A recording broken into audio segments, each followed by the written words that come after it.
if you would just maybe like go through a little bit of a list of kind of like things for the benefits of deep delta sleep, and then maybe some of the benefits of REM sleep as well, that'd be awesome. Yeah, if you can think of so non-REM deep sleep, think of it as body repair. Body repair. So, autophagy takes place, that's really important to clear out the sentient cells that create cancer. That's really it's throughout the night. I mean, autophagy happens when you fast, but it also happens in deeper stages of sleep. It's when I like to give the analogy, it's almost like the trash men come out and they just start cleaning up the cells. It's the glimpse system, which is the lymph system in the brain. There's like a wash that sort of washes over your brain and removes all of the plaque and all of the damaged cells in your brain during that stage, which is amazing. Um, it's during that stage where physical muscles are repaired and recovered. So a lot of athletes need a lot more deep sleep. Like for Mm. you, Nick, being an athlete, a fitness coach, a nutrition coach, you're probably going to need more deep sleep than somebody that is, has a desk job or is more of in like a knowledge sort of job, not so like physical. Like so athletes need a lot more deep sleep because that's when the body's physically repairing. So Mhm. that's that deep sleep in a nutshell, physical repair. REM sleep in a nutshell, it's more mental repair. So this is where we're dreaming, rapid eye movement. That's what REM stands for. That's why if you ever looked at somebody and they're asleep and their eyes kind of look like they're moving back and forth, that's how you can tell they're in REM sleep. They're dreaming. And there's a lot of different philosophies and a lot of different theories on why we dream. We actually don't know. There's just theories. I ascribe to the theory that we are working through emotional traumas through our dreams. Mm. There's dream therapists, there's all kinds of fun dream sleep experts that are out there. Um, but it's dreaming is really important. It's important for memory. It's important for creativity. It's important for our emotional health, and that's dreaming takes place during REM sleep. Also, that's when the short-term memory again gets shuttled to long-term storage. So it's really important for our mental health and our memory.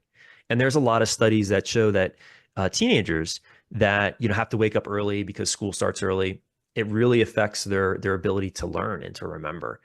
Um, so yeah, you can think of REM sleep more as memory, deep sleep more as body repair.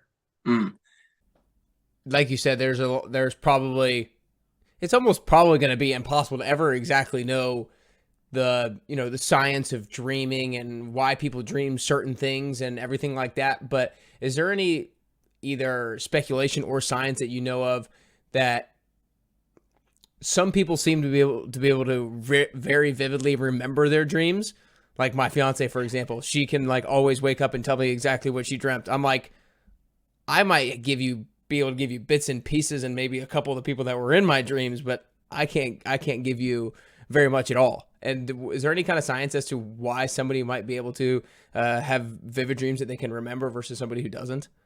Yeah, it's really interesting. So there's something called lucid dreaming, where it's actually I don't know if sure if you ever seen the movie Inception I with have. Leonardo DiCaprio. So yeah, so lucid dreaming is you become aware that you're in a dream.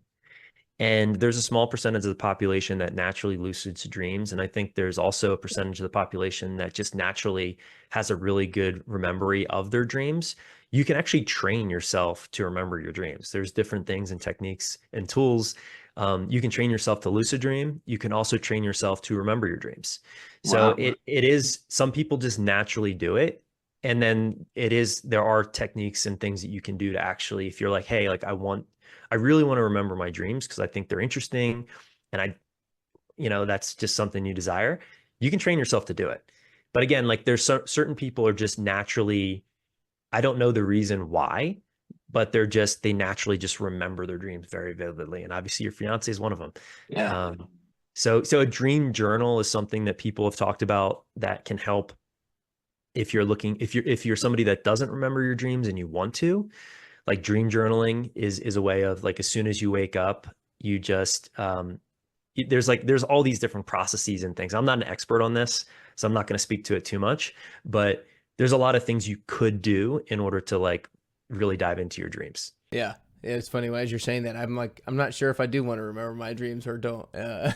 Anyways, You know what's interesting? So about lucid dreaming, so they've done some studies on lucid dreamers. And if you think about it, so we're asleep, if we're doing it right, we're asleep for about a third of our life. But if you're lucid dreaming, meaning you're conscious while you're asleep, you're actually you have more time like being conscious in your life, which I thought was really, I'm like, that's really interesting to think about. Like that's kind of Yeah. far out. that would motivate me. That would motivate me to train myself to be able to do lucid dreaming, because that I love just the idea of like being conscious more regularly. Yeah, exactly. But Yeah. they did find unfortunately there is a cost to lucid dreaming. You don't get into the deep. They found that lucid dreamers don't always get into the deeper stages of sleep Hmm. because you're kind of like doing things in your dreams. You're flying and you're, doing whatever people do when they're in their Yeah. dream, Yeah, right? for So sure. it's kind of Fascinating. interesting. Fascinating for sure. I want you to kind of dive into a little bit of the science around like how our body works when it comes to sleep, like things like the circadian rhythm, like how the circadian rhythm works, and then we can kind of dive into melatonin and how melatonin works, and then kind of sleep pressure as well, and adenosine.